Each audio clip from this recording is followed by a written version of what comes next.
owl chirp, right? That was good stuff right there.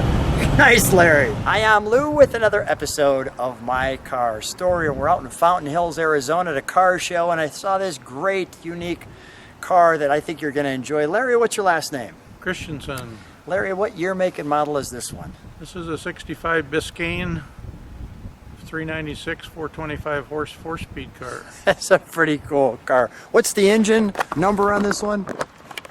Well, L78, I think. L78's the engine code, yeah. Engine code. Yeah. Let's take a look at it, shall we? Okay. Come right alongside me, right here. And there we have the 65 Plain Jane.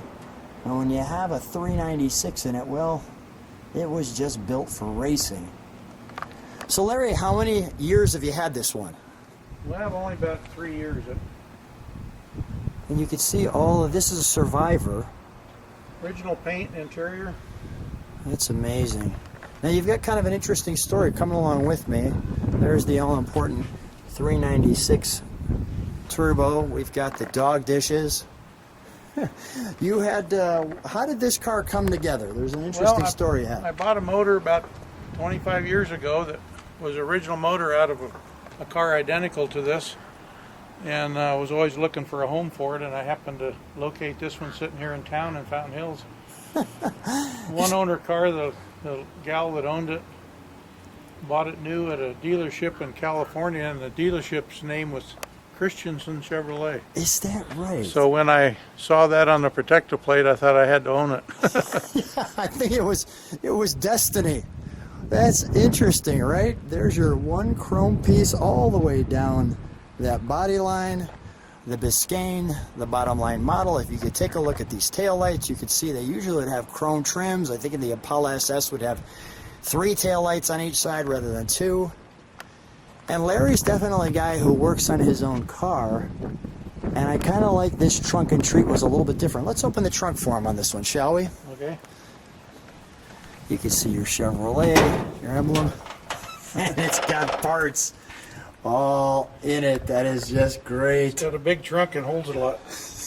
Big trunk for all the parts to this car. That is fantastic. All right, we'll close that. Thank you. I'm going to head on over to the interior, shall I? And can I open it? Yep. Thank you so much.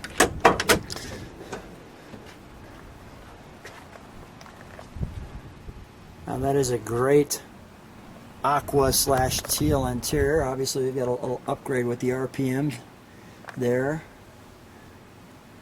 But you'll notice just a nice bench seat on this one. The sun's hitting it just right. Nice headliner. And let's take a look. Chevrolet. There's our horn. Nothing complicated here in the Biscayne. And all simple.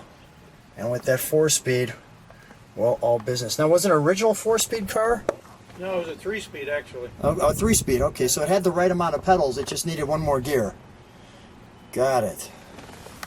Let me get that there, like so. Let's our window crank for that venting. Let's take a look under the hood, shall we? Okay.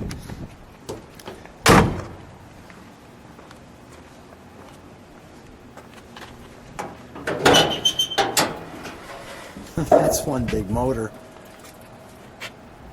That really looks nice. You did a great job with that. Well, thank you. That's kind of my area of expertise. I've been restoring Camaros for about 30 years, and I'm a national Camaro judge, and so I'm kind of picky about how I do things.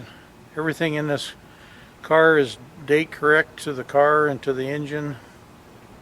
And so it's like GM would have produced it back in the day. Unfortunately, this motor didn't come out of this car, but this is as close.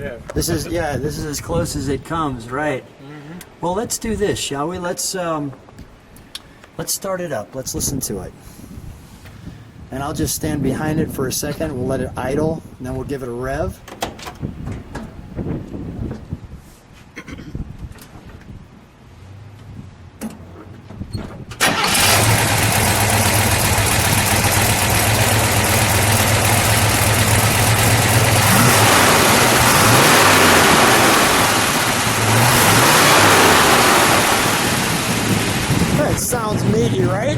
sounds great.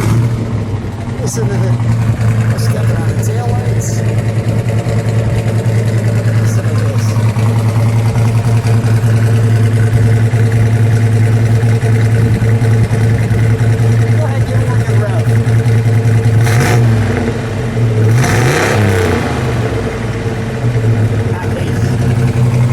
Let's take this one for a ride, shall we?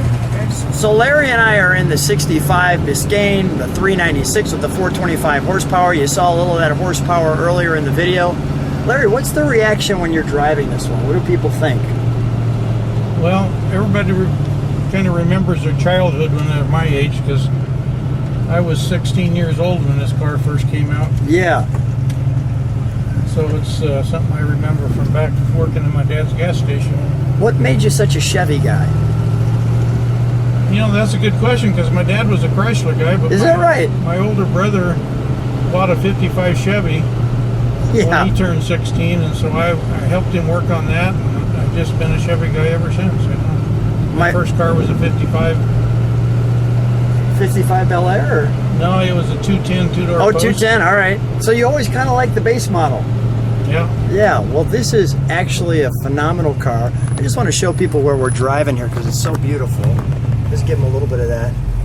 We're driving down Fountain Hills, Arizona. If you ever get a chance coming out, you can see, well, there's the fountain actually in front of us, Yeah. with Fountain Hills. Well, Larry, what made you such the Camaro aficionado? How did that all start? Oh, it's, you know, I bought my first Camaro. Actually, I never even paid anything for it. I was an auto mechanics teacher, and the gal in our, one of the teachers was a home ec teacher, had a 67 Camaro, Yeah. and she wanted me to work on it. When I was working, I discovered the block was cracked, and they didn't want to spend any big money on it, so I traded them a pickup bed trailer for it. And I ended up restoring that car, and it's still in my family. I gave it to my son several years ago. Is that right? Well, Larry, it's a great time hanging out with you, and thanks so much for sharing your car. What a great car. Thanks for being on My Car Story. Oh, no problem.